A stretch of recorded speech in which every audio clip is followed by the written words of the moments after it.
ये है लक्ष्मी वर्मा जी, दिल्ली की रहने वाली, पर पिछले 40 वर्षों से नागपुर में बस गई हैं। एक ऐसी कलाकार जिनकी जिंदगी कला की रंगीन छवियों से सजी हुई है। लक्ष्मी जी अपने बच्चों और पति के साथ रहती हैं, एक प्यारा, स्नेह से भरा परिवार। वे 4 से 5 संस्थाओं से जुड़ी हुई हैं, जहां वे कला, संगीत और नृत्य के माध्यम से खुशियां बांटती हैं। फिल्मी गीतों पर उनका नृत्य देखने लायक होता है, हर कदम में ऊर्जा, हर भाव में जज्बा, और यही नृत्य उन्हें मुंबई तक ले गया, जहां उन्होंने अपनी प्रतिभा से सबका दिल जीत लिया। लक्ष्मी वर्मा जी एक ऐसी कलाकार जिनके लिए उम्र सिर्फ एक संख्या है, क्योंकि उनका दिल अब भी नाचता है, हर गीत की धुन पर, हर मुस्कान के साथ। मेरा नाम लक्ष्मी वर्मा है। ओरिजिनल तो मैं दिल्ली की रहने वाली हूँ, पर नागपुर में मैं 40 साल से सेटल हूँ। और मेरे 2 बच्चे हैं, बेटी डॉक्टर, बेटा इंजीनियर है, हस्बैंड पेपर टेक्नोलॉजिस्ट हैं, पेपर इंजीनियर।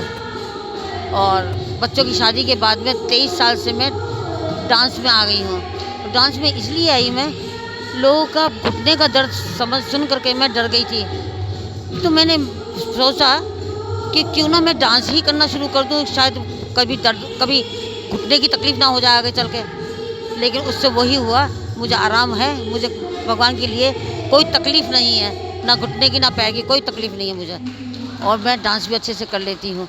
उसके बाद में फिर मैं सखी मंच की भी मेंबर रही हूँ। तो उन लोगों ने के स्टेज शो पे मेरे को फर्स्ट प्राइज़ वहाँ मिला था। तो वहाँ से किसी ने क्लिप भेज दी थी बॉम्बे में, तो बॉम्बे से मेरे को ऑफ़र आया था, गोविंदा के साथ डांस करने का मौका मिला था। फिर मैं इंडिया गॉट टैलेंट में गई थी, वहाँ भी मेरे को बुलाया था। फिर मैं अभी माधुरी दीक्षित के डांस दीवाने में गई थी, सुनील शेट्टी के साथ डांस करके आई हूँ। बहुत इंजॉय किया हम लोगों ने। और फिर वैसे मैं यहाँ विदर्भ हिंदी साहित्य सम्मेलन की मेंबर हूँ, कई संस्थाओं की मेंबर हूँ। और संस्थाओं से बाहर भी मुझे को कई जगह बुलाया जाता है, जाती हूँ, आती हूँ, प्रोग्राम भी देती हूँ, डांस करती हूँ। तो यही मेरी हिस्ट्री है बस।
जाकर के गोविंदा के साथ डांस करने का मौका मिला। फिर दूसरी बार उन लोगों ने बुलाया था इंडिया गॉट टैलेंट में, वहाँ भी मेरे को डांस मौका मिला और अभी मैं डांस